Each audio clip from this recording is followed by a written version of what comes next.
আমরা আমাদের সাল্লাল্লাহু আলাইহি ওয়াসাল্লাম মাহফিলের অন্যতম প্রধান আকর্ষণ, প্রধান আলোচক, নন্দিত মুফাসসির, বিশিষ্ট ইসলামী চিন্তাবিদ, সুমিষ্ট ভাষী, সুমধুর কণ্ঠস্বর, অত্র অঞ্চলের ইসলাম প্রিয় মানুষের হৃদয়ের স্পন্দন, আমাদের সুপরিচিত ব্যক্তিত্ব মাহবুবুল উলামা হযরতুল আল্লাম মাওলানা আব্দুল বাসেত খান, মাওলানা আব্দুল বাসেত খান সিরাজগঞ্জ। আমি হযরতকে গুরুত্বপূর্ণ আলোচনা প্রদান করার জন্য অ্যাসোসিয়েশনের পক্ষ থেকে বিনীতভাবে অনুরোধ জানাচ্ছি। ইন্নাল হামদালিল্লাহ نحمده ونستعينه ونستغفره ونؤمن به ونتوكل عليه ونعوذ بالله من شرور أنفسنا ومن سيئات أعمالنا من يهد الله فهو المهتد فلا مضل له ومن يضلل فلن تجد له وليا مرشدا وبعد فأعوذ بالله من الشيطان الرجيم بسم الله الرحمن الرحيم لقد كان لكم في رسول الله أسوة حسنة لمن كان يرجو الله واليوم الآخر وذكر الله كثيرا صدق الله مولانا العظيم وقال الله سبحانه وتعالى إنك لعلى خلق عظيم وعن عائشة رضي الله تعالى عنها قالت لم يكن النبي صلى الله عليه وسلم فاحشا ولا متفحشا ولا سخابا في الأسواق ولا يجزي بالسيئة السيئة ولكن يعفو ويصفح أو كما قال صدق الله مولانا العظيم وصدق رسوله النبي الكريم ونحن على ذلك لمن الشاهدين والشاكرين والذاكرين والحمد لله رب العالمين اللهم صل على سيدنا مولانا محمد وعلى آله وأصحابه وبارك وسلم اللهم صل على محمد النبي الأمي وعلى آله وسلم تسليما اللهم صل على محمد وأنزله المقعد المقرب عندك يوم القيامة يا ربي صل وسلم دائما أبدا على حبيبك خير الخلق كلهم আলহামদুলিল্লাহ। আজ 12 সেপ্টেম্বর 2025 জুমাবার দিনগত রাত প্রাইভেট মাদ্রাসা অ্যাসোসিয়েশন আশুলিয়ার ইন্তেজামে আয়োজিত প্রথম বার্ষিক সিরাতুন নবী সাল্লাল্লাহু আলাইহি ওয়াসাল্লাম মাহফিলের সদরে ইজলাস সম্মানিত সভাপতি মুআজ্জাজ হযরত বুজুর্গ উলামায়ে কেরাম, বিভিন্ন দ্বীনি মাদারিস থেকে আগত আজিজ তালাবা, বিভিন্ন অঞ্চল থেকে আজকের বৈরী আবহাওয়াকে উপেক্ষা করে এ দ্বীনি মজলিসে উপস্থিত হয়েছেন তৌহিদি জনতার এক অংশ। সর্বপ্রথম মহান আল্লাহ পাকের দরবারে আলিশানে লাখো কোটি শুকর যে রব আমাদেরকে আজকের বৈরী আবহাওয়াকে উপেক্ষা করে দ্বীনি একটি অত্যন্ত চমৎকার সুন্দর আয়োজন সিরাতুন নবী সাল্লাল্লাহু আলাইহি ওয়াসাল্লাম সম্মেলনে আমাদের কাউকে খতিব, কাউকে মুখাতাব, কাউকে আয়োজক, কাউকে ভাষ্যকর, বিভিন্নভাবে আল্লাহ তাআলা আমাদেরকে এখানে উপস্থিতির শিরকতের তৌফিক দিয়েছেন। সে মহান মহিয়ানের দরবারে আমরা প্রত্যেকেই শুকরগুজার হচ্ছি। জবান খুলে ভক্তি সহকারে মহাব্বত নিয়ে দিল থেকে আবেগ ভরে উচ্চ কণ্ঠে সমস্বরে সকলেই পড়ে নেই আলহামদুলিল্লাহ। মুহতারাম হাজিরিন, সম্ভবত অনুষ্ঠান দিনের শুরু থেকেই শুরু হয়েছে, লম্বা টাইম। বিলখুসুস তালাবা যারা এখানে আসছে তাদের জন্য আসলে এখন অনেক বেশি কষ্টকর। এ কারণে লম্বা টাইম বয়ান করে আমি কষ্টটাকে আরও বাড়াইতে চাচ্ছি না। আমি মোবাইলে টাইম দেখে বয়ান শুরু করেছি। ইনশাআল্লাহ সর্বোচ্চ 30 মিনিট আমি আলোচনা করব। এই 30 মিনিট কিন্তু কথাগুলি শুনতে হবে একটু গুরুত্বের সাথে। কেন? কারণ যার জীবন চরিত আলোচনা আজকে এখানে হবে, তার প্রেম ভালোবাসা প্রতিটি ইমানদারের অন্তরে নিজ পিতা মাতা সন্তানের চাইতে বেশি হতে হবে। এ কথা আমার না, এটা রব্বুল আলামিনের ওয়ার্ড। আল্লাহ তাআলা বলেন, কুল ইন কানা আবাউকুম ওয়া আবনাউকুম ওয়া ইখওয়ানুকুম ওয়া আজওয়াজুকুম ওয়া আশীরাতুকুম ওয়া আমওয়ালুন ইকতারাফতুমুহা ওয়া তিজারাতুন তাখশাউনা কাসাদাহা ومساكن ترضونها أحب إليكم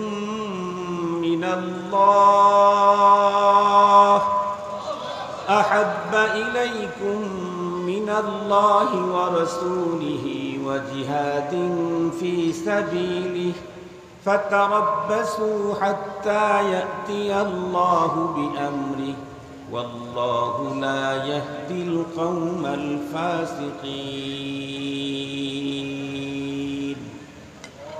তিলাওয়াতকৃত আয়াতে কারিমাতে আল্লাহ পাক প্রথমে 8 বস্তুর উল্লেখ করেছেন, পরবর্তীতে 3 বস্তুর কথা আল্লাহ তাআলা আলোচনা করেছেন।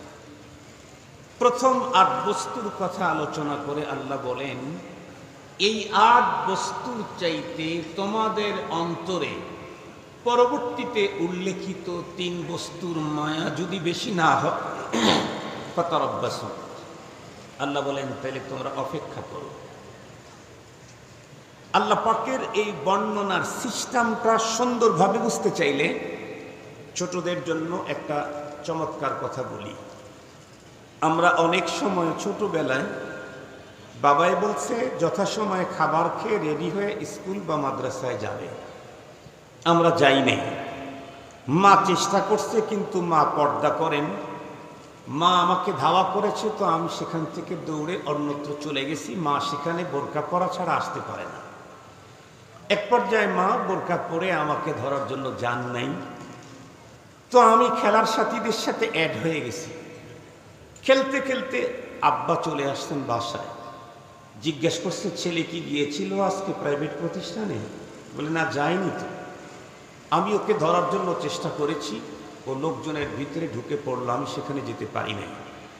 বাবা তখন চোখ রাঙিয়ে হাতে একটা লাঠি নিয়ে আমাকে পানিশমেন্ট দেওয়ার জন্য খুঁজতেছিলেন। হঠাৎ করে বাবা আমাকে দেখে ফেলেছেন, আমি বাবাকে দেখি নাই, কিন্তু আমার খেলার বন্ধুদের কোনো একজন বাবাকে দেখে ফেলেছেন। এটাও দেখেছেন বাবার হাতে লম্বা ট্যাবলেট আছে না ক্যাপসুল আছে। এটা দেখেই সে আমাকে খোঁচা দিয়ে বলে, এই তাড়াতাড়ি দৌড় দিয়ে দেখ ওই যে কি আসতেছে। আমি তাকাইয়াই দেখলাম মিনি আজরাইল। তার মানে আমার আব্বা আমাকে শাসন করতে সিরিয়াস। ভালোবাসায় যেমন মিয়া বা জিয়াদা, শাসনেও আমার আব্বা মিয়া মিয়া। আমার আব্বা ভালোবাসায় যেমন, শাসনেও তেমন। যে বাবার ভিতরে এই আদর্শ না থাকবে, সে আসলে আদর্শবান বাবা হওয়ার উপযুক্ত নন। কোরআনে হাকিমে আল্লাহ পাক যেখানেই জান্নাতের সুসংবাদ দিয়েছেন, সেখানেই জাহান্নামের শাস্তির কথা বর্ণনা করেছেন। যেখানেই শাস্তির কথা বর্ণনা করেছেন, সেখানেই সুখ সমৃদ্ধি শান্তির কথা বর্ণনা করেছেন। এটি সিস্টেম। রব হলেন সবচেয়ে বড় গার্ডিয়ান। আল্লাহু ওয়ালিয়ুল্লাযীনা আমানু ইউখরিজুহুম মিনাদ-দুলুমাতি ইলান-নূর। আল্লাহু ওয়ালিয়্যু, আমার বাবা আমার ওলি। সব বাবার ওলি, বাবাদের বাবাদের ওলি, সে হলেন কে? আল্লাহ রব্বুল আলামিন। ওনার পদ্ধতি এটি। বাবা যিনি হবেন, তাকে আদর্শ ভালোবাসা দিতে হবে, আবার তাকে নীতি নৈতিকতা ভ্রষ্ট হতে থাকলে যথা উপযুক্ত পানিশমেন্ট, শাসন, এটা বাবাকে করতে হবে। সেদিকে আমি যেতে চাই না। অভিভাবক সমাবেশ তো না আজকে। যদি অভিভাবক সমাবেশ হতো, তাহলে অভিভাবক অভিভাবিকাদেরকে কোরআন এবং হাদিস থেকে সে আলোচনা শোনায় দেওয়া যেত। আজকে যেহেতু প্রাইভেট মাদ্রাসা অ্যাসোসিয়েশনের একটা পুরস্কার, সাথে সাথে মহানবী সাল্লাল্লাহু আলাইহি ওয়াসাল্লামের জন্মের এ মাস রবিউল আউয়াল, সিরাতুন নবী সাল্লাল্লাহু আলাইহি ওয়াসাল্লাম সম্মেলন, সঙ্গত কারণেই সিরতি আলোচনাটাই হতে হবে। তবে যেটি আমাদের ছাত্র আর ওস্তাদ পাশাপাশি যারা শ্রোতামণ্ডলী এসেছেন সকলের জন্য ফায়দামন্দ হয়, এইভাবেই একটা কথা আপনাদের খেদমতে অল্প সময় উপস্থাপন করার ইচ্ছে আমার। তো বলতেছিলাম, বাবায় যখন কি বলছে, যখন আসছে আমি দেখি নাই, আমার ফ্রেন্ড দেখেছে, আমাকে খোঁচা দিয়ে আমাকে সজাগ করলেই আমি দৌড়ের গতি বাড়িয়ে দিলাম। বাবাও কিছুক্ষণ আমার পিছু নিলেন, এরপরে বাবা দাঁড়িয়ে গেলেন। আমি খানিক যাই আর পিছনের দিকে তাকায় দেখি আজরাইলও কি আইতেছে, দেখতেছি না, উনি এখন দাঁড়িয়ে আছেন, তার মানে আব্বা যান। আমিও তখন দাঁড়াই, আবার বাবা চোখ রাঙ্গা করে লাঠিটা একটা ঝাঁকি দিয়ে আবার 2 পা নর্মাল গতিতে আগাইলে আমি কিন্তু 120 কিলোমিটার বেগে আবার দৌড় শুরু করি। কিছুক্ষণ যাওয়ার পরে বাবা, আমি পিছনের দিকে চেয়ে দেখি বাবা এখন আর আসতেছে না। আমি তখন দাঁড়াইলাম। বাবা তখন কি বলে, দাঁড়া দাঁড়া। তার মানে কি, বাবা আমার কাছে এসে আমাকে পেলেই চকলেট খাওয়াবেন, কি দিবেন, পানিশমেন্ট। বাবা যেমন তার অপরাধী ছেলেকে ধাওয়া করার পরে বলে দাঁড়া। রব্বুল আলামিন এ আয়াতে কারিমাতে যাদের অন্তরে 8 বস্তুর চাইতে পরবর্তী উল্লেখিত 3 বস্তুর মায়া কম, তাদেরকে বলছেন দাঁড়া।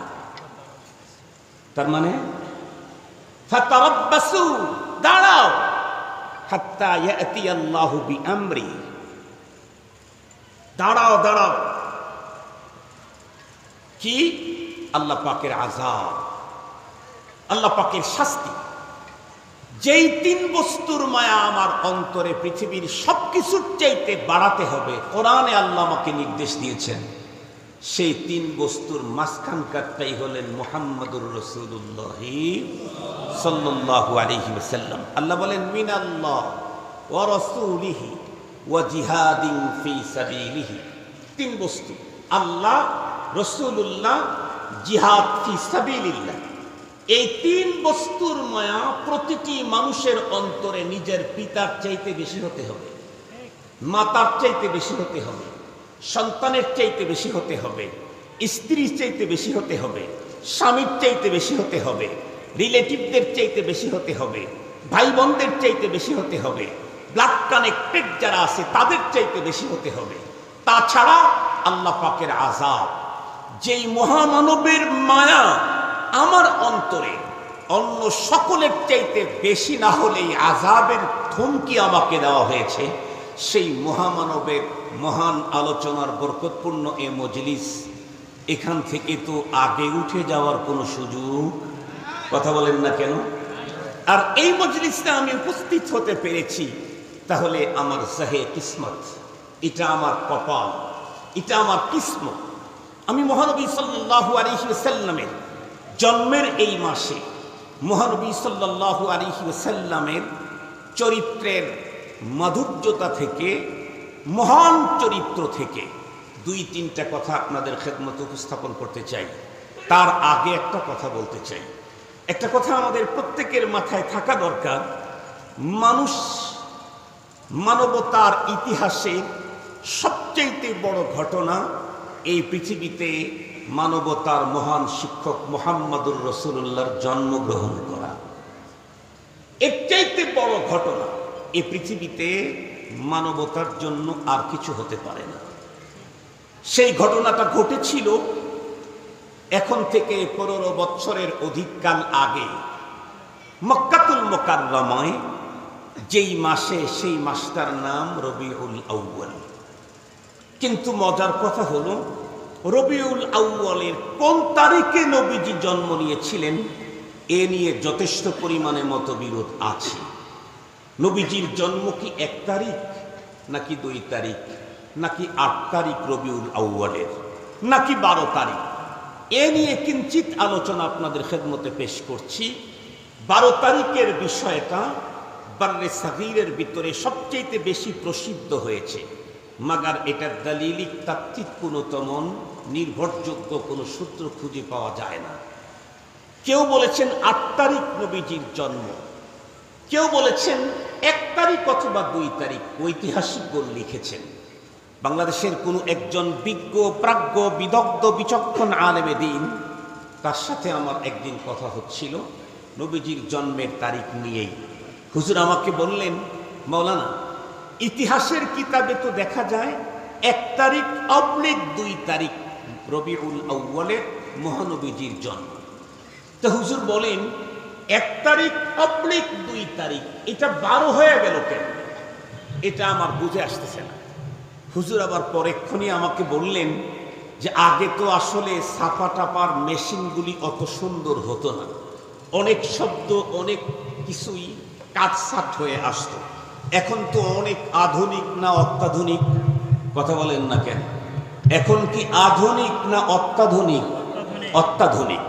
মোহতারাম হাজরিন, অত্যাধুনিক খাওয়ার কারণে এখন অনেকটাই অনেক নিট অ্যান্ড ক্লিন, স্বচ্ছ, ফ্রেশ, ক্লিয়ার। উনি বলেন হয়তো বা আগের কোনো ছাপাখানায় ১/২ লিখেছেন, অবলিকটা ছাপাতে ওঠে নাই, তাই ১/২টা এখন ১২ হয়ে গেছে। কথা কি বুঝাইতে পারছি আপনাদেরকে? আর এটাই আমাদের দেশ সহ বাংলাদেশে এটাই বর্তমান সুপ্রসিদ্ধ নবীজির জন্ম ১২ তারিখ। খুব ভালো করে কথাগুলি মনে রাখবেন, গুরুত্বপূর্ণ একটা মেসেজ আজকের এদেশের মুসলমানদেরকে দিচ্ছি যতদূর পর্যন্ত আওয়াজ যায়। নবীজির জন্ম ১ তারিখ হোক, ২ তারিখ হোক, অথবা ৮ তারিখ অথবা ১২ তারিখ, তাতে আমাদের কোনো সমস্যা, কথা বলেন না, আমাদের কোনো সমস্যা নেই। কেন?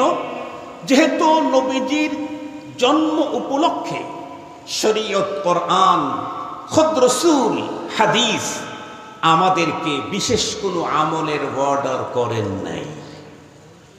বোঝেন কি কথা? নবীজির জন্ম উপলক্ষে ওই দিনে, ওই ক্ষণে, ওই দিনে কোরআন হাদিস আমাদেরকে বিশেষ কোনো আমলের অর্ডার করেন নাই।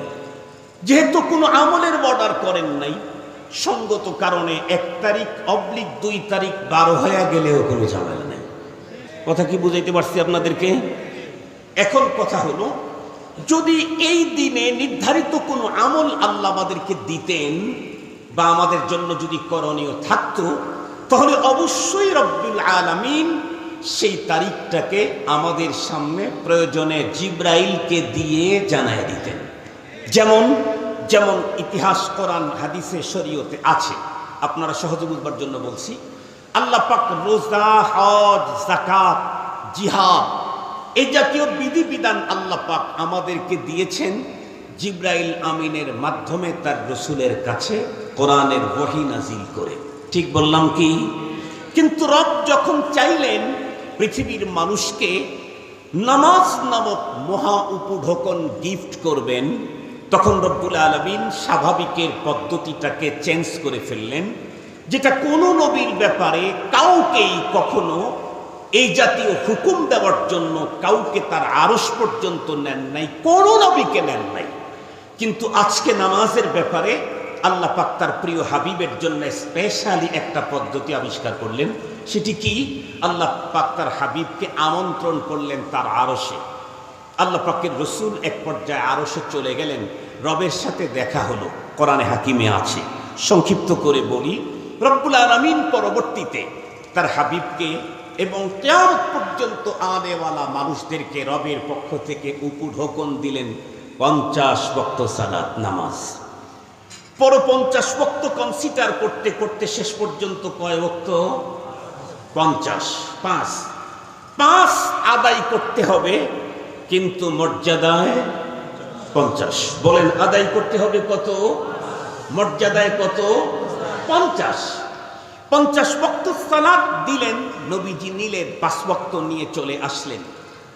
পরের দিন সকালবেলায় জিবরাইল আমিন পয়গম্বরের সামনে হাজির, এসে বললেন, ওগো আল্লাহর হাবিব, রব্বুল আলামিনের আরশে গেলেন, রব আপনাকে কি দিল? বলে, আমাকে মহা উপঢৌকন দিয়েছেন সালাত 5 ওয়াক্ত 24 ঘন্টায়। জিবরাইল আমিন উত্তর করলেন, ওগো নবীজি, রবের দেওয়া সে মহান উপঢৌকনটা কখন কিভাবে আপনি এটাকে আদায় করবেন, এটার পথ পদ্ধতি শিক্ষা দেওয়ার জন্য রব আমাকে আদেশ করেছেন, চলুন আমি আজকে ইমামতি করব, আমি ইমাম আপনি মুক্তাদি। সুবহানাল্লাহ বলা যায় কি?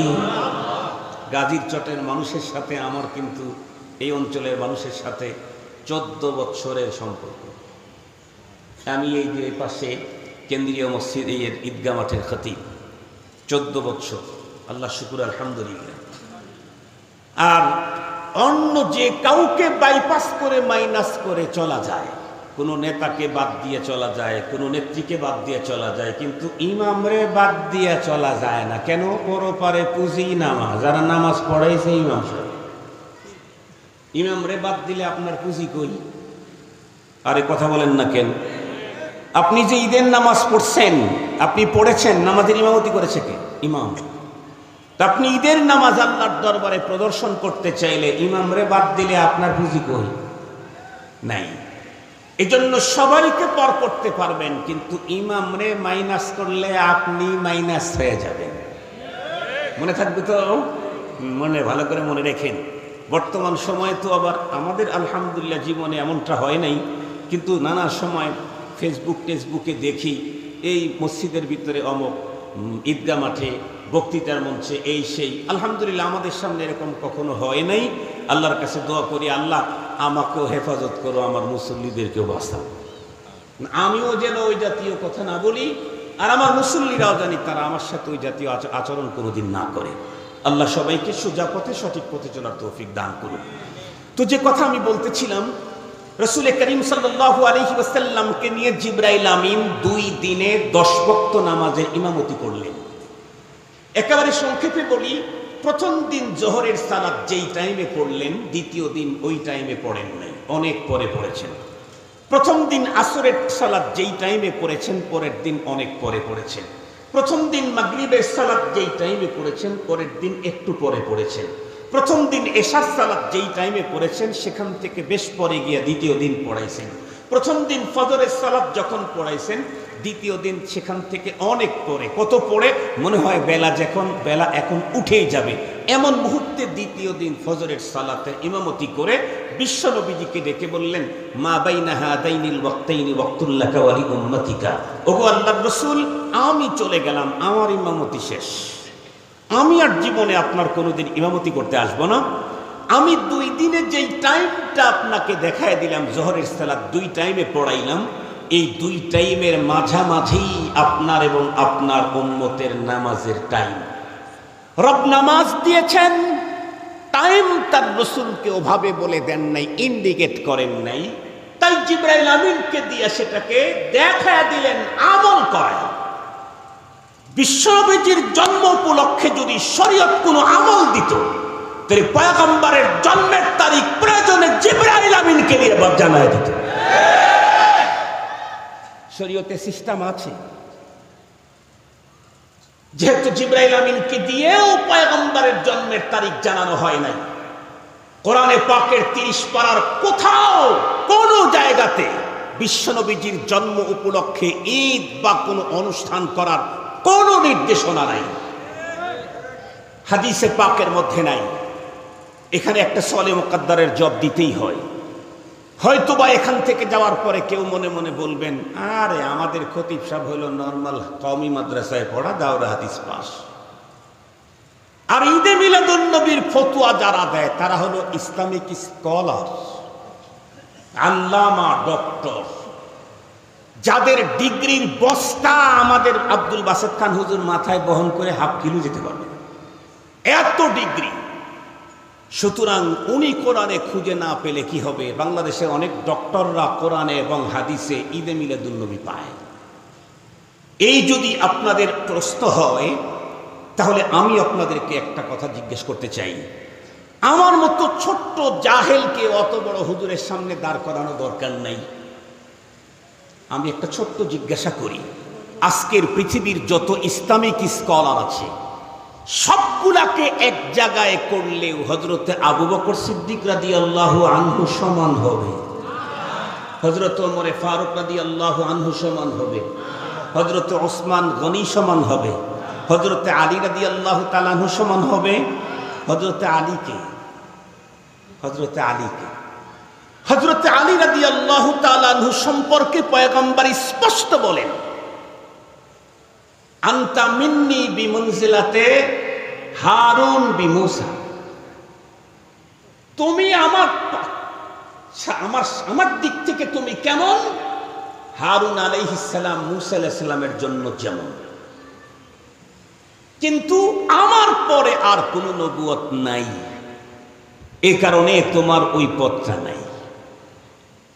নবীজি আরো বলেন, আনা মাদিনাতুল ইলম ওয়া আলীউন বাবুহা, আমি হলাম জ্ঞান বিজ্ঞানের শহর, আর সেই শহরের সমস্ত জ্ঞান বিজ্ঞান বের হওয়ার সদর গেটটা হলো হযরতে আলী।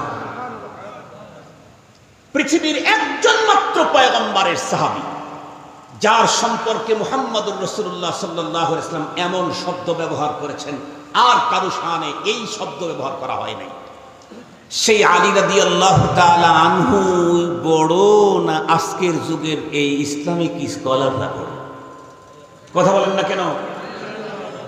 এখন আমি জিজ্ঞাসা করতে চাই, হযরত ওমর, হযরত আবু বকর, ওসমান, আলী তারা 30 পারা কোরআন পড়লেন, কেউ ঈদে মিলাদুন নবী পেলেন না, ওরা পায় কেমনে? আমি না হয় ছোট, আবু বকর সিদ্দিক পেলেন না কেন? হযরত ওমর, ওসমান পেলেন না কেন? কোন সাহাবী পেলেন না, কোন তাবেঈ পেলেন না, কোন তাবে তাবী পেলেন না, আইম্মায়ে মুজতাহিদিন মাতবু যারা তারাও পেলেন না, গায়রে মাতবু যারা তারাও পেলেন না, কোন মাযহাবের ইমাম পেলেন না। এই 500 বছর পরে এসে কোরআন শরীফের ভিতরে ঈদে মিলাদুন নবী যদি পায়, তাহলে আসলেই কি কোরআন শরীফের মধ্যে আছে আবু বকর সিদ্দিক পান নাই? হইতে পারে কি? হযরত ওমর রাদিয়াল্লাহু আনহু পান নাই, কোরআনে আছে কিন্তু ওনারা দেখেন নাই, হইতে পারে কি? হাদিসে আছে কিন্তু ওনারা খুঁজে পান নাই, হতে পারে কি? আরে মিয়া, তুমি যেই কোরআন পড়ে ইসলামিক স্কলার হয়েছো, ওই কোরআনকে জমা করেছেন হযরত ওসমান। জামিউল কোরআন যিনি, উনি 30 পারা কোরআনের কোথাও ঈদে মিলাদুন নবী পেলেন না, তুমি পাও, তার মানে কোরআন শরীফে ঈদে মিলাদুন নবী নাই, বরং তোমার চোখের ঝামেলা আছে। আপনাদের একটা মজার গল্প শুনাই, খুব ভালো বুঝবেন। আবার সময় বেশি হয়ে গেলে তো ওয়াদা মিস হয়ে যাবে, আর সময় আর 3-4 মিনিট আছে, অসুবিধা নেই। বলতেছি সারি নেই তো। আমাদের এক মাদ্রাসার হুজুর মনে করেন সকালবেলা গ্যাসের ক্যাপসুল খাবে, তো ক্যাপসুলটা মাত্র খুলছে, খোলার পরেই বাহির থেকে মাদ্রাসার গুরুত্বপূর্ণ এক পদের ধরেন সভাপতি সব চলে আসছে না, সভাপতি খুব গরমের, কারণ পাওয়ার পার্টির লোক হইলে তো জমিনের মালিকানাই তাদের, কি বলেন? এরকম ভাব ছিল না আগে? এখনো কেউ দেখে লেগেছে, এগুলা দেখান ভালো না, কারণ বর্তমান বাতাসই স্বৈরাচারের বিরুদ্ধে। বর্তমান সিস্টেমই হলো, আগে যারা মন্ত্রী এখন সবাই হেলিকপ্টারে জায়গা হয় না, কেউ রশি ধরে ঝুলে ঝুলে যেতে হয়। এটা বর্তমান পৃথিবীতে বাতাস চলতেছে, হলো হেলিকপ্টারের ভিতরে জায়গা হবে না তো রশি ধরে ভেঙে যেতে হবে। এটা বর্তমান বাতাস চলতেছে না দুনিয়ায়। এজন্য এখন কথা বলতে, আওয়াজ করতে বড় সাবধান। মোল্লা গো সাথে জীবনে পারবা না। কেন? তোমার নেতা যেই হোক কোনো না কোনো একদিন মরবে, আর মোল্লার আল্লাহ আগেও ছিল, এখনো আছে। মোল্লা মইরা শেষ হবে, কিন্তু মোল্লার আল্লাহ মরবে না। কি বলেন? মোল্লা একদিন মারা যাবে, কিন্তু মোল্লা যে আল্লাহর পক্ষে কাজ করে, যার কথা বলে, উনি কোনদিন আল হাইয়ুল কাইয়্যুম, চিরঞ্জীব, মহা ক্ষমতার অধিকারী, শেখে। এই জন্য মোল্লার সাথে পাল্লা দিও না। মোল্লার সাথে পাল্লা দিলে জীবনে পারবা না। চ্যালেঞ্জ। যাই হোক, ওটা আলাদা কথা, সেদিকে আমি যেতে চাই না। তো বাইরে আসতে আইসাই হুজুর আসেন নাকি, বড় হুজুর আসেন নাকি, ও হুজুর একটু ভয় টয় করেন আর কি। তো দ্রুত বের হয়ে আসছে, হাতের ভিতরে ক্যাপসুলটা নিয়ে আসছে। বাইরে আইসাই উনি কথাবার্তা বলা শুরু করছে, বলতেছে একটু ভিতরে বসেন। না, আমার সময় নাই, দুইটা কথা বলতে আসি, শোনেন। হুজুর হাতের ভিতরে ক্যাপসুল লাগছে, এখন ওদের ক্যাপসুল দেখে হাতের সাথে লেগে যেতেছে। ক্যাপসুল কিছুক্ষণ খুলে রাখলে সেটা কি হয়, গলে যায়। তো হুজুর এক ছাত্রকে ডাক দিছে, এই বাবু এদিকে আসো, আমার টেবিলের উপরে দেখো গ্লাসের ভিতরে পানি আছে, গ্লাসটা নিয়ে আসো। আজীব ইত্তেফাক, হুজুর যেই ছেলেকে পানির অর্ডার দিয়েছে ওই ছেলেটা হলো টেরা। টেরা শুনেন নাকি? একেরা দো বিনাত, ফার্সিতে বলে একেরা দো বিনাত। আমরা টেরা বলি হইল তাকায় থাকে একদিকে যায় আর একদিকে, আমরা ওইটারে টেরা বলি। ফার্সিতে টেরা কারে বলে? ফার্সিতে টেরা ব্যাখ্যা করেছে একটারে যে দুইটা দেখে তারে বলে টেরা। হুজুর বলছে যে তুমি যাও, টেবিলের উপরে গ্লাস আছে, গ্লাস থেকে গ্লাস পানিটা নিয়ে আসো। ওই হুজুর আবার ঝাড় ফুকের কাজ করে, তদবির করে হুজুর। ছেলে ঘরের ভিতরে ঢুকাই দেখে টেবিলের উপরে গ্লাস দুইটা। ছেলেটা চিন্তা করলো, না জানি কোনটার ভিতরে ফুয়ানো আছে, কোনটা ফু ছাড়া, তো আমি কোনটা নেব। তো বাইরে গেছে, গিয়ে বলতেছে হুজুর টেবিলের উপরে তো গ্লাস আছে দুইটা, তো আমি কোনটা আনবো? হুজুর বললেন আমি একটা রাখছি, দুইটা হবে কেন? না হুজুর আমি ভালো করে দেখছি দুইটাই আছে। কেন? একেরা দো বিনা, একটারে যে দুইটা দেখে টেরা। হুজুর বলছে এক বেটা আমি রাখছি একটা, তুই দুইটা দেখোস, যা একটাই আছে ওটা নিয়ে। আবার গিয়ে দেখে না সত্যি দুইটা। পরে ফিরে এসে বলতেছে হুজুর আসলেই দুইটা আছে, এখন আমি ডানেরটা নিয়ে আসবো না বামেরটা নিয়ে আসবো? হুজুর রাগের চোটে বলছেন শোন, ওই যে লাঠিটা আছে না বলে, ওইটা নিয়ে একটা ভাঙবি আর একটা নিয়ে আসবি। ও যায় লাঠি দিয়ে একটাকে যখন আঘাত করছে, কয়টা ভেঙে গেছে? কথা বলেন না কেন? আসলে ও কি দুইটা ছিল না একটাই? ও দেখতে কয়টা দেখছে? দুইটা। একটাই যখন আঘাত করছে আর একটা এমনি ভেঙে গেছে। মুহতারাম হাজিরিন, আসলে কোরআনের কোথাও ঈদে মিলাদুন নবী নাই। তাই আবু বকর সিদ্দিক পান নাই, হযরত ওমর পান নাই, হযরতে আলী পান নাই, কোনো সাহাবী পান নাই, কোনো তাবেঈ পান নাই, কোনো তাবেঈ তাবেঈ পান নাই, কোনো আইম্মায়ে মুজতাহিদিন পান নাই। এখন যদি কেউ কোরআনে ঢোকার পরে ঈদে মিলাদুন নবী পায়, আমরা তাদেরকে টেরা বলতে পারি। কি বলতে পারি বলেন? তার মানে চোখে সমস্যা। তার মানে কি? ওই চোখ খোলো, ওই চোখটা সরাও, সাহাবীদের চোখ লাগাও, আবু বকরি চোখ লাগাও, ওমরি চোখ লাগাও, ফারুকি চোখ লাগাও, ওসমানী চোখ লাগাও, সাহাবীদের চোখের মতো চোখ লাগাও। তখন আর কোরআন হাদিসের কোথাও ঈদে মিলাদুন নবী দেখতে পাবে না। মুহতারাম হাজিরিন, যেহেতু নবীজির জন্ম উপলক্ষে স্পেশাল কোনো আমল, কোনো বর্ডার কোরআনে নাই, হাদিসে নাই, সঙ্গত কারণে ওই তারিখ 2 হলেও সমস্যা নাই, অথবা 1 হলেও সমস্যা নাই, অথবা কাইটে গিয়া 12 হলেও কোনো ঝামেলা নাই। খুব ভালো করে বুঝবেন। কেউ যদি এখন জিজ্ঞেস করেন হুজুর সম্পূরক প্রশ্ন, কি সম্পূরক প্রশ্ন? তো হুজুর বুঝলাম কোরআন এবং হাদিস আমাদেরকে কোনো কিছু করার অর্ডার দেন নাই, কিন্তু নবীজি তার জন্ম উপলক্ষে কোনো আমল করেছেন, এমন কি প্রমাণ আছে? জি, এমন প্রমাণ আছে। এমন কোথায় আছে? তাইলে আমরা ডাবল সহি কথা বলি। ডাবল সহি, আমাদের বাংলাদেশে তো সহি হাদিসের ঠিকাদার কিছু আছে, আছে না? তারা যেটাই বলবে সেটাই সহি, আর আমরা যেটাই বলবো সেটা জাল অথবা ভেজাল। কথা কি বুঝাইতে পারছি?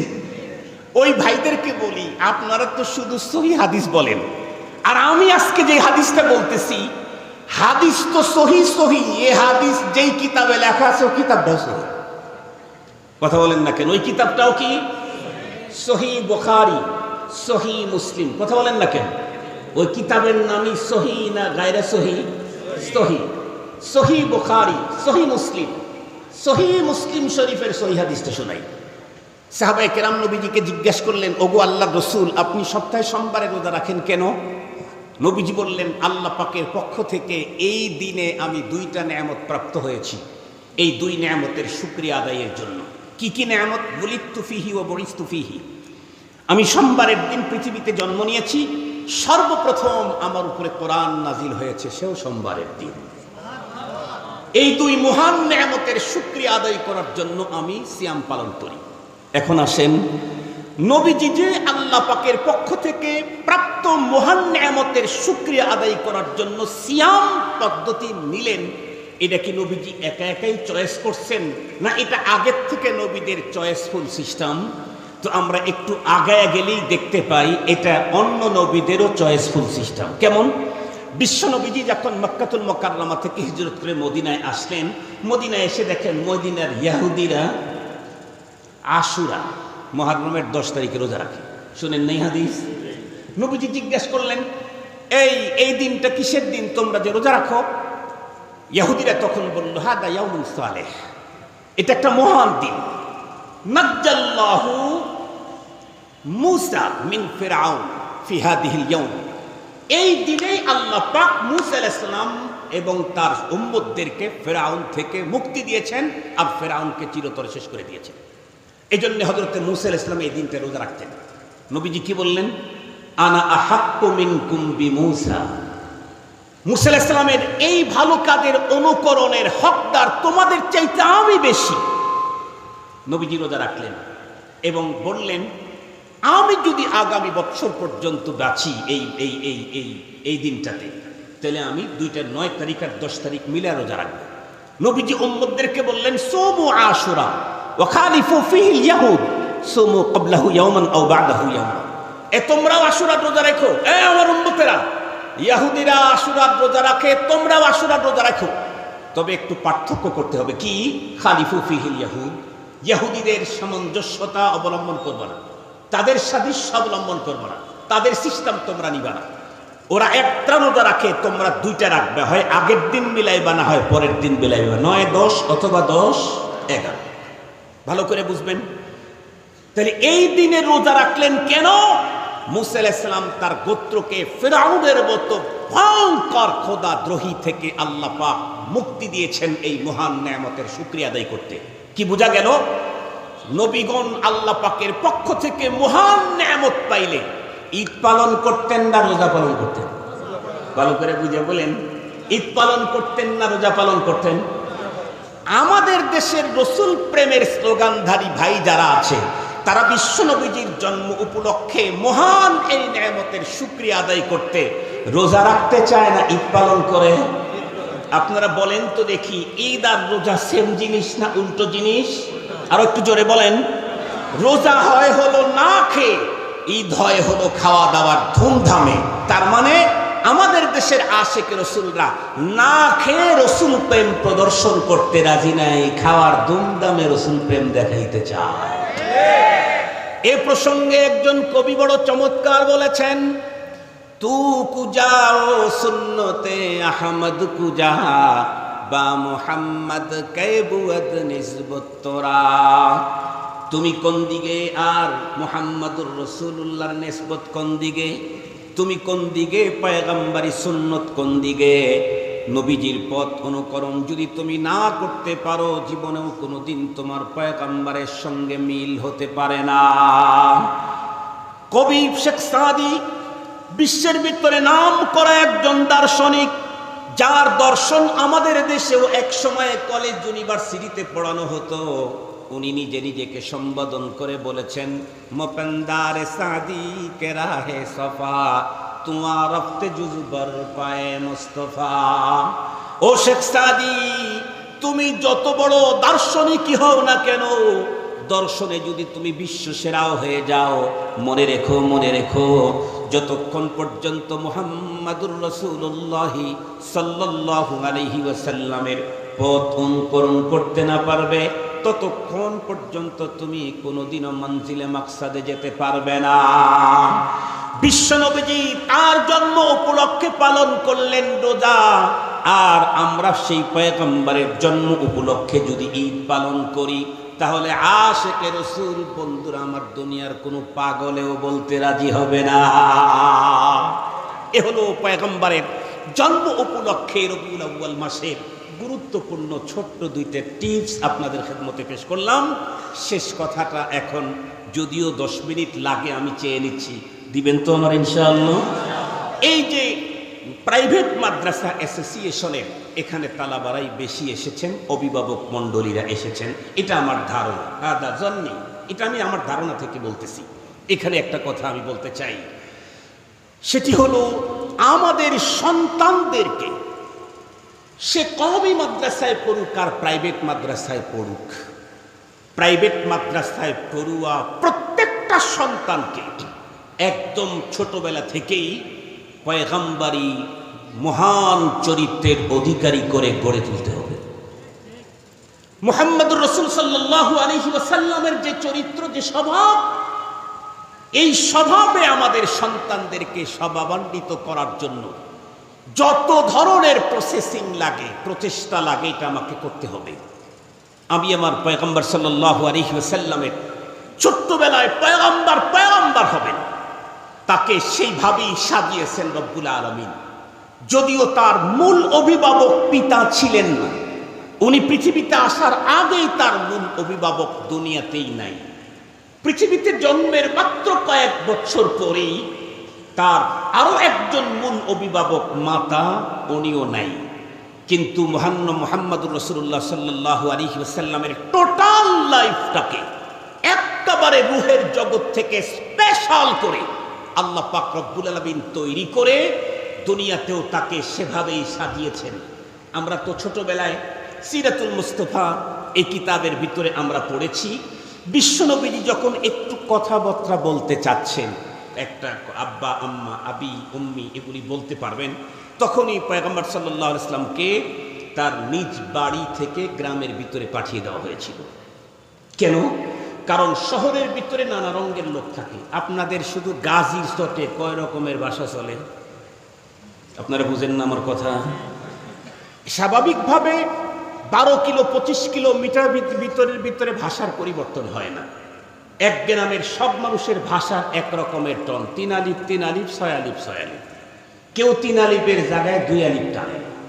কিন্তু গাজীর চটে যদি তাকান, এক বিল্ডিংয়ের ভিতরে 3 আলিফ আছে, 2 আলিফ আছে, 4 আলিফ আছে, 5 আলিফ আছে, 6 আলিফ আছে, 10 আলিফ আছে। ঠিক বললাম না? ঠিক বললাম? কারণ ওই বিল্ডিংয়ে কেউ আছে নরসিংদীর লোক, ওই বিল্ডিংয়ে কেউ আবার আছে চিটাঙ্গের লোক, ওই বিল্ডিংয়ে কেউ আবার আছে কুমিল্লার লোক। আমাদের এক বন্ধু বলে, কয় ঢাকার ভাষাটা চট্টগ্রামের উদ্দেশ্যে রওনা করেছিল, কিন্তু কুমিল্লাতে গিয়ে অ্যাক্সিডেন্ট করে একেবারে চট্টগ্রামে গিয়ে মারাই গেল। মানে চট্টগ্রামের ভাষা আর কুমিল্লার ভাষা। আমি আপনাদেরকে একটা ভাষা বলি, তাহলে বুঝবেন কিভাবে মারা গেল।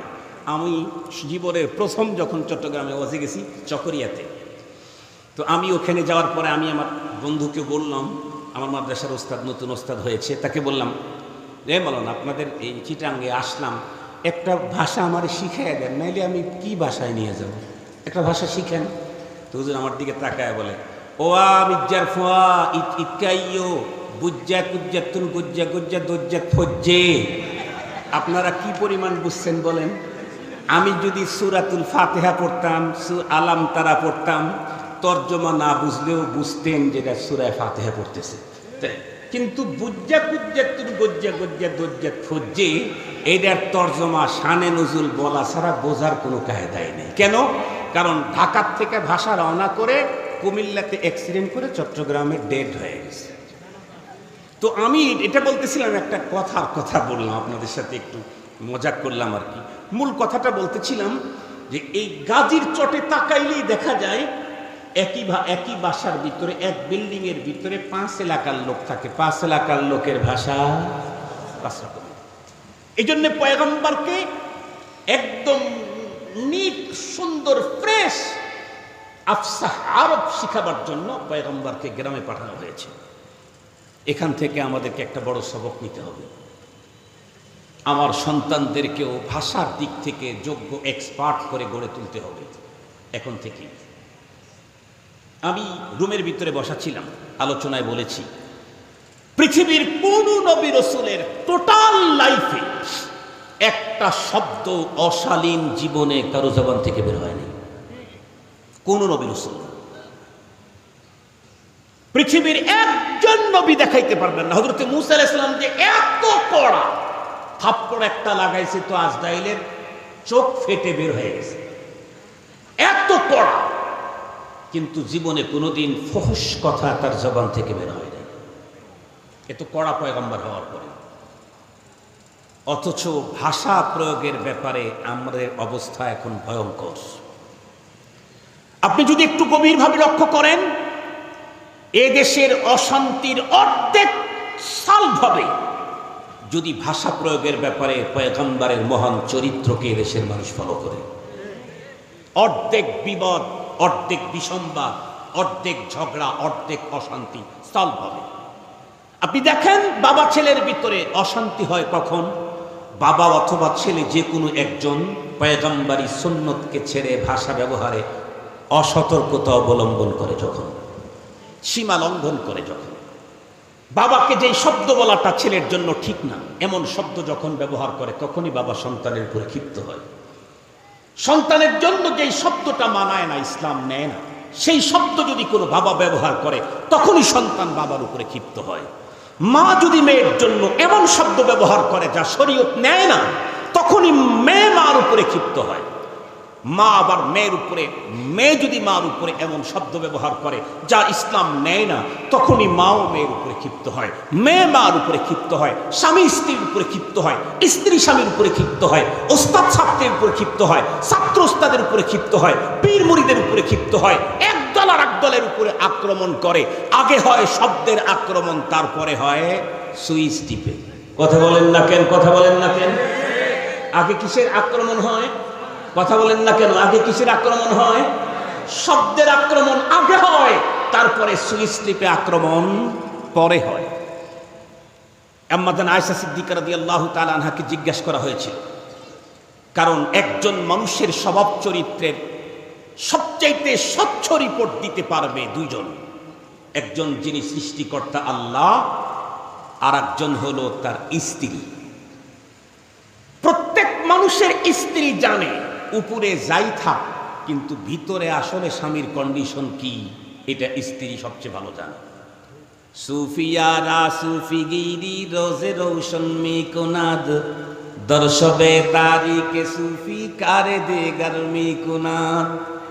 যেহেতু প্রত্যেকটি মানুষ রাতে আর দিনে একেবারে দেহের সম্পর্কের সাথে গভীর সম্পৃক্ত থাকে স্বামী আর স্ত্রী, সঙ্গত কারণে কোনো পুরুষ তার নিজের স্বভাবকে স্ত্রী থেকে লুকায়িত রাখার কোনো সুযোগ পায় না। এই কারণে হাদিসে বলা হয়েছে খিয়ারুকুম খিয়ারুকুম লিআহলি। ওইটার অনেক তর্জমা আছে, এই তর্জমা আর বলতে যাব না। সেই যেই দুইজন সবচাইতে ভালো জানেন, সেই দুইজনই আল্লাহ পাকের রসুল সম্পর্কে কি বলেছেন। প্রথমে আমি আল্লাহটাই বলি। আল্লাহ বলেন ইন্নাকা লাআলা খুলুকিন আযীম। আল্লাহু আকবার বলবেন কি? ওগো আমার হাবিব, আপনি তো মহান চরিত্রের অধিকারী। আল্লাহু আকবার বলেন। আল্লাহ সৃষ্টিকর্তা বলতেছেন, ওগো আমার হাবিব, আপনি তো মহান চরিত্রের অধিকারী। আর যেই আম্মা জান আয়েশা সিদ্দিকা রাদিয়াল্লাহু তাআলা আনহার ঘরের ভিতরে আল্লাহর পয়গম্বর শুধুই জীবদ্দশায় ছিলেন না, বরং কিয়ামত পর্যন্ত রব্বুল আলামিন ওনাকে রাখতেছেন। ওনাকে আম্মা জানের ঘরের ভিতরে কেন রাখলেন কিয়ামত পর্যন্ত, সে মজার কথা। কোনো একদিন আল্লাহর পয়গম্বর সাহাবায়ে কেরামের মজমার ভিতরে বলতেছিলেন, হুব্বিবা ইলাইয়া মিন দুনিয়াকুম সালাস। আমার সাহাবীরা, তোমাদের এই পৃথিবীর তিনটা জিনিস আমার কাছে বড় প্রিয়। বিশ্ব নবীজির তিন প্রিয় বস্তুর বর্ণনা শেষ করতে করতেই ফাকাম আবু বকর ওয়াকাল হুব্বিবা ইলাইয়া মিন দুনিয়ায়া সালাস। বিশ্ব নবীজি তিনটা বর্ণনা করার সঙ্গে সঙ্গে আবু বকর সিদ্দিক দাঁড়িয়ে গেলেন, ডেকে বললেন, ওগো আল্লাহর হাবিব, এই পৃথিবীর তিনটা জিনিস আমার কাছেও বড় প্রিয়। সেই তিনটা জিনিস কি তোমার কাছে প্রিয়? ভালো করে বুঝবেন। আল্লাহর হাবিব তোকে হযরতে সিদ্দিক আকবর বললেন, আন্নাদরু ইলা ওয়াজহিক ওয়া ইনফাকু মালি আলা আমরিক ওয়া বিনতি ফি বাইতিক।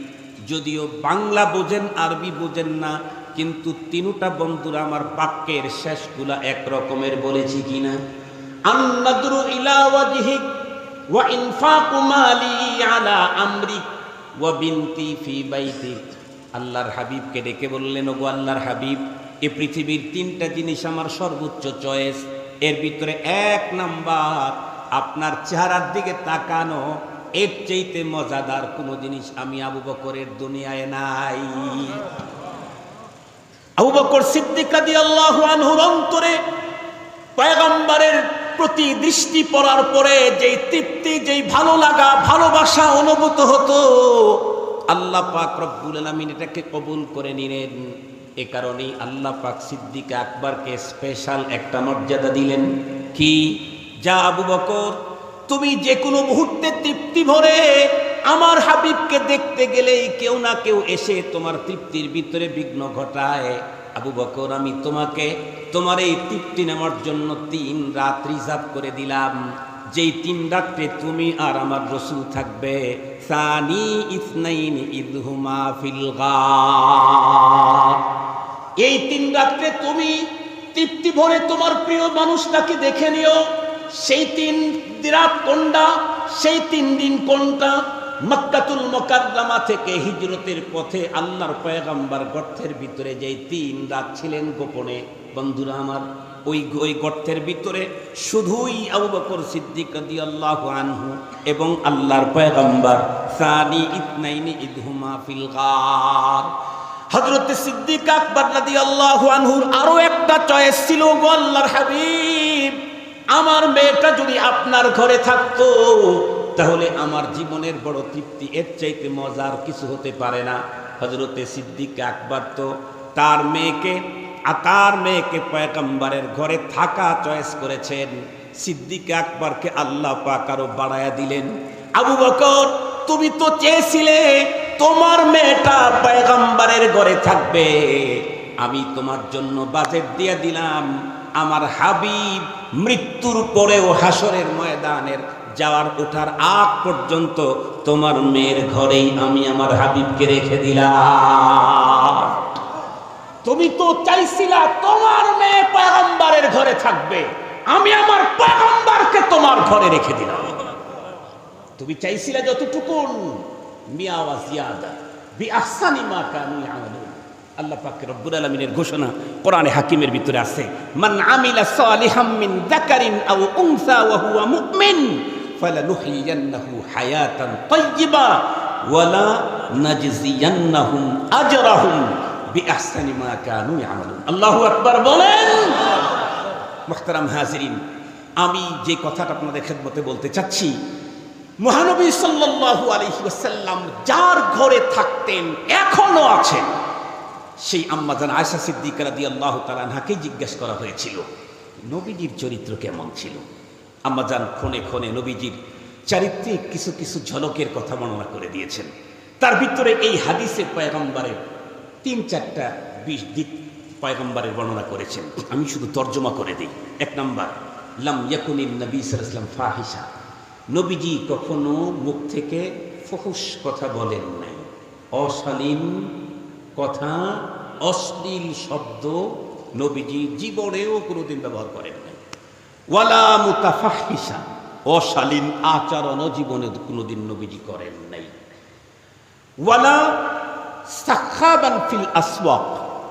সাখাবান ফিল আসওয়াক এখন এখানেই হয়, মানে বাজারের ভিতরে চিল্লানো। এটা আমাদের বর্তমান বাজারে যাওয়া লাগে না, ঘরের ভিতরে বসে ফেসবুকে একটা স্ট্যাটাস দিলেই বাজারে না মহাসমুদ্রে চিল্লানের মতো হয়ে যায়। ঠিক বললাম না? ঠিক বললাম? ও চিল্লাইতেন না। আমরা যেটা এখন সবসময় এটা নিয়ে বসে থাকি, পোস্ট দিতে থাকি, কার বিরুদ্ধে দিলাম, তার ওজন কি আর আমার ওজন কি, তার জন্মকর্মে আমার জন্ম কবে। এমনও মানুষের বিরুদ্ধে আমি কথা বলছি, উনি যখন হাদিসের মসনদে বসেছেন তখন আমার মায়ের বিয়েই হয় নাই। কথা বলেন না কেন? লাগছে এখন লেগে গেছে নিজেদের, না? কোনো দলের বিরুদ্ধে বললে তো খুব জোরে স্লোগান দিতেন, এখন নিজেদের ইসে লেগে গেছে, এজন্য এখন আওয়াজ নাই। এরকম বহু লোক আছে, কি সাধারণ কি স্পেশাল, মোবাইল ফোনে এমন এমন ব্যক্তিদের ব্যাপারে এমন এমন শব্দ চয়ন করে ব্যবহার করে। একটা হলো শব্দগুলা হয় অশালীন, দ্বিতীয়টা হলো ফেসবুকে ছেড়ে দিল সাখাত ফিল আসওয়াকের চাইতে আরো ভয়ঙ্কর। তার বিরুদ্ধে লেখলো, যেই লোকটা হাদিস পড়ায় এত বছর আগে, যখন ওর মায়েরও বিয়ে হয়নি, ওর বাবাই বিয়ে করেনি, তার বিরুদ্ধে লিখতেও কারো কলম, কারো হাত, কারো মুখ কখনো কাঁপে না। এটা পয়গম্বরী চরিত্র নয়, এটা পয়গম্বরী চরিত্র নয়। যত বড় সাহেবুল আমামাতিল আদিমা, যত বড় পাগড়িওয়ালাই হই না কেন, যদি জবান কন্ট্রোল করতে না পারি, যদি নিজের হাতের কলম কন্ট্রোল করতে না পারি, পয়গম্বরী চরিত্রে চরিত্রবান হওয়ার দাবি করার কোনো যৌক্তিকতা নাই। আমরা এ ব্যাপারে সজাগ হব ইনশাআল্লাহ। নবীজি আরো বলেন, আম্মাদান বলেন, ওয়ালা ইয়াজজি বিসাইয়্যাতি সাইয়্যা, কেউ বলেই ফেলতে পারেন হুজুর অমুকে বলছে এজন্য আমিও মেরে দিয়েছি, তার মানে ইটের জবাব কি বলেন, পাটকেল দিয়া। এটা পয়গম্বরী চরিত্র, এটা আমার আপনার নেতার চরিত্র হতে পারে। পয়গম্বরের চরিত্র কি? আম্মাজানের কাছ থেকে শুনেন, ওয়ালা ইয়াজজি বিসাইয়্যাতি সাইয়্যা ওয়ালাকিন ইয়াফু ওয়া ইয়াসফা। কেউ আমার ব্যাপারে বলে ফেলেছে, ভয়ঙ্কর এক শব্দ লাগাইছে, আমি তার চাইতে ভয়ঙ্কর লাগাইলাম, তাহলে হুয়া ওয়া আনা সাওয়া সাওয়া, সে আর আমি তখন কি হয়ে গেলাম? কথা বলেন না কেন? কথার কথা বলি, বাইরে নাই যাই, নিজের স্ত্রী যেই শব্দটা আমি স্বামী হিসাবে বলা ঠিক না, এই শব্দটা বেচারি বলে ফেলেছে, এখন তো ঝামেলা লাগবেই। এমন যদি হয়, পয়গম্বরের চরিত্র হলো ইয়াফু ওয়া ইয়াসফা, মাফ করে দিই। স্ত্রী যেমন শব্দ ব্যবহার করেছে যেটা স্বামীর জন্য মানায় না, আমি যদি এমন শব্দ ব্যবহার করি যেটা স্ত্রীর জন্য মানায় না, তাহলে ও আর আমি কি হইলাম? কথা বলেন না কেন? কথা বলেন না কেন? 100 ও 100 আমি 100, ও যেমন আমিও তেমন। এটা পয়গম্বরী চরিত্র না। পয়গম্বরী চরিত্র হলো, কেউ যদি আমার সাথে খারাপই কিছু করে থাকে, ইয়াফু ওয়া ইয়াসফা, এটা আমাকে ক্ষমা করে দিতে হবে। এই কয়েকটা চরিত্র আমরা ছোটবেলা থেকে আমাদের সন্তানদেরকে শিখাবো ইনশাআল্লাহ। ওস্তাদরা শিখাবেন, বাবা মা শিখাবেন। 1 নাম্বার, কোনো অশালীন শব্দ, অশ্লীল ভাষা ব্যবহার করতে দেব না। রাজি আছেন ইনশাআল্লাহ? অশ্লীল শব্দ কুকুরের জন্য ব্যবহার করতে পারবে না। আল্লাহর পাকের রাসূলের এক সাহাবী বলেন, আমি জীবনের পয়গম্বরের এই নসিহতের পরে আমি কোনো কুকুর, কোনো বকরিকেও জীবনে গালি দেই নাই। নবীজি বলছেন, লা তাসুব্বান্না আহাদা। শেষ করে দিচ্ছি মুহতারাম হাজিরিন, মনে থাকবে তো ইনশাআল্লাহ এই কথাগুলি? এটা আমার দিলের কথা, এটা আমার অন্তরের ব্যথার কথা। আমি ইনশাআল্লাহ আমার ছাত্রদেরকে, আমার সন্তানদেরকে, আমার নাতি নাতনিদেরকে শালীন শব্দ শিখাবো, অশালীন শব্দ মুখ থেকে বের করতে দেবো না। শালীনতার আচরণ তারা আমি তাদেরকে শিখাবো ইনশাআল্লাহ। রাজি আছেন ইনশাআল্লাহ? এবং আমরা কখনোই বাজারের ভিতরে, ফেসবুকে, অমুক জায়গায় তমুক জায়গায় যে কথাটা ছড়ে যায়, অনেকে জেনে ফেলে, এই জাতীয় জায়গাতে জোর আওয়াজে বসু বেশি ভালো কথা হলে সেটা আমরা ছড়াইয়া দেব। কখনো নিম্নমানের কথা ছড়াবো না। অমূলক কোনো কাজ আচরণ থেকে আমরা বিরত থাকব। আয় আল্লাহ, আপনি আমাদেরকে আপনার মহানবীজির মহান চরিত্রে চরিত্রবান হওয়ার তৌফিক দান করেন। ওয়া আখিরু দাওয়ানা আনিল হামদুলিল্লাহি রাব্বিল আলামিন। আসসালামু আলাইকুম ওয়া রাহমাতুল্লাহি ওয়া বারাকাতুহু। 1 ঘন্টা 3 মিনিট কম। আবার পুরস্কার দিবেন? মাশাআল্লাহ, দেন দেন, তাড়াতাড়ি কষ্ট করে। সৃষ্টিকুলের শ্রেষ্ঠ মানব, দেখিনি তোমায় কভু, ভেসে ওঠে তব নূর, তব ছবি হৃদয় মানসে তবু। শিল্পীর তুলি থমকে দাঁড়ায়, আঁকতে তোমার ছবি, ভাবিয়া তোমায় কুল নাহি পায়, ভাবুক ধ্যানীয় কবি।